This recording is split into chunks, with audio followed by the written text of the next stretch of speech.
we've got some b- breaking news with XRP and Ripple and B- Binance for a change. I haven't talked about Binance in a while now.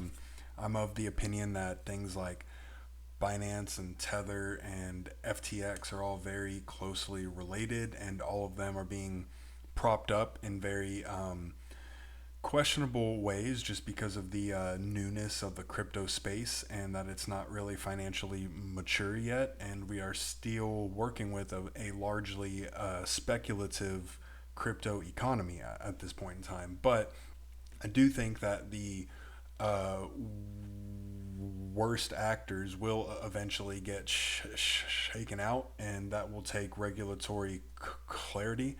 I'm not ever a fan of additional intervention by the government, but as we've seen with other economic advancements in the past, I think that's what we will have to have here. But the new Binance US CEO, Norman Reed, used to be the general counsel of Ripple. His signature is on the 2015 FinCEN DOJ settlement, which at that time classified XRP as a convertible virtual currency. So if we go to this article here, it's not a whole lot, but it does explain a little bit. He used to be the general counsel, which is like the head attorney, I suppose. That's what Stuart Alderati is now, and I'm impressed with him. So it's essentially only an update. I mean, there's not that much there at this point in time. But if we check out what the price of BNB has done, I mean, it hasn't been performing well. It's been performing relative to a lot of other large caps at this point. But that's not even what I'm interested in. I don't hold any of this. I'm not really too interested in their chain at this point in time. But what I did want to talk about was this connection that Tokenizer made with all. With it's a good portion of the Ripple board of directors. So we can start with Chris Larson over here, which I did a short bit on in another video, which I will link below, and I'm going to try to get this right. Yeah, so we got Chris Larson over here. He is with the Founders Fund. That's where the whole PayPal mafia ties in. They're involved with XLM, XRP, and Stronghold. I would like to say primarily, but I wouldn't say primarily at this point. I'm just primarily familiar with all of those involvements at this point in time. Then we have, let's see, Anya Manuel. She comes from the Department of Defense and was on the Council of Foreign Relations as well. Then we have Craig Phillips, who comes out of the financial industry. He has a lot of experience with some very large names here. Then we have this guy with the glasses, Warren Jensen. He comes more out of the enterprise end of things. So he was the CFO of Amazon, EA, and LiveRamp, which I'm not as familiar with. Michael Warren was in politics a lot. Senior advisor in the presidential office in the U.S. Department of Labor, and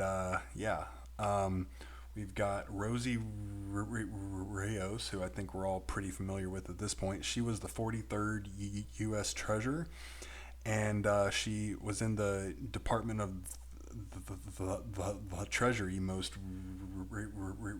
recently as well. Then we've got Sandy O'Connor. She is more on the regulatory end of things. She worked for the, the FDIC on an advisory committee and was also the chief of regulatory affairs for a very long time. Then we have, let me scroll around here. Masashi Okuyama. He's with SBI, legal counsel with them. SBI is a financial services company in Japan who also is a heavy investor into the parent company Ripple overall. I think it's around 20% ownership.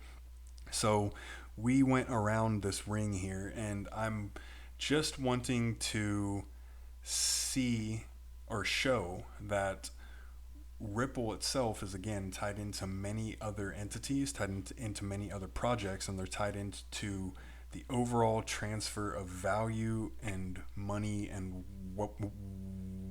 wealth by mixing themselves with very experienced individuals. So I think the main point here is that all of these major crypto projects, especially the financial technology things and all of these more utility tokens and projects I talk about a lot, they're not just a bunch of